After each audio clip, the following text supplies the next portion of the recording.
Magandang gabi, makibalita po tayo, makibalita. Kung mapapansin po ninyo yung tumaang bagyo na dumaan sa Cebu ay maliit lang po. Ikukumpara po sa bagyong darating sa araw ng Sabado at Linggo. Yan, makikita nyo po halos kalahati po ng bansa natin. Ayan, ganyang kalaki po ang bagyong darating. Kaya po sobrang mag-ingat po tayo.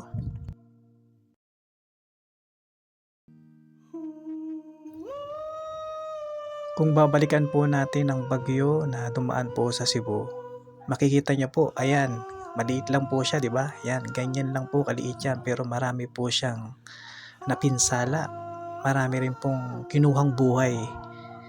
Kamusta naman po itong darating na bagyo sa araw ng Sabado, Linggo hanggang Lunes po ata? Ayan, halos kalahati po ng bansa natin. Napakalaki, super typhoon kung di po ako nagkakamali. Ayan.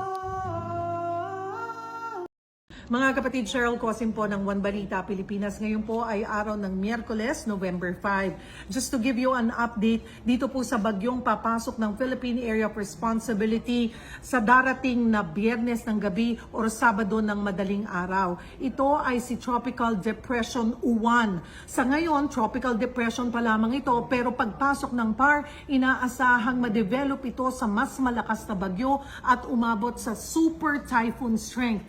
May lawak na ito ngayong 900 kilometers at pag ito ay umabot pa sa super typhoon strength, mas lalawak pa ito. Kumikilos daw po ito pa westward. Hindi pa masabi kung saan ito magla-landfall dahil maaari pang magbago ito ng direksyon, maaari pang umakyat or bumaba. Pero ang tutumbukin nito ay ang Luzon. So kailangan mag-ingat po, binabalaan na ang mga kababayan natin sa Luzon. Maaari itong maglandfall, so far nakikita sa northern o central Luzon. Pero pag bumaba ito, southern Luzon ang tutumbukin.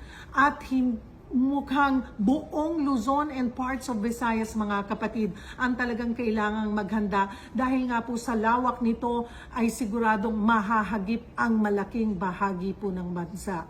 Again, magsisimula daw maramdaman natin yung hagupit ng bagyo, nitong bagyong Uwan by Sunday night. So maging handa po tayo, mga kapatid, at patuloy po kayong tumutok hindi lamang po dito sa 1PH, maging sa One News at sa News 5 para sa update sa paparating na super bagyong Uwan.